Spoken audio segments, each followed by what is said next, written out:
Hey everyone, today I'm going to be doing a repair on a Rolls-Royce Phantom.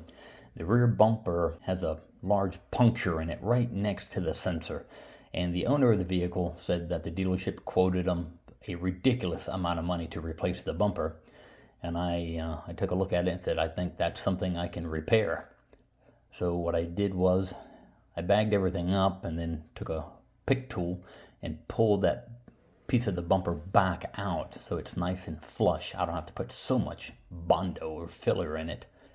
And I ground that down and kind of stitch welded the urethane back together, and then a little bit of fiberglass. And then after that dried, I sanded that down and then put another skim coat and sanded down a little bit of filler. And next was the primer and prepped everything out, and I applied the base coat. The colors faded out. If you look at the one sensor there, that was yellow tape covering the sensor right there, and then the other one has a little bit of overspray on it because I'm blending the color out, and I'll do the same thing with the clear coat. And now that it's clear coated, I just have to do a little bit of wet sanding and buffing. We've got a finished product here. Everything's buffed, level. You can't see or feel where the clear coat stopped, and we got that shape back together again around that sensor. So it was a good repair. This repair took about 7 hours to complete.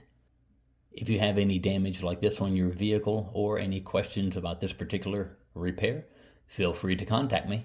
Thank you for watching. Have an awesome day. Bye.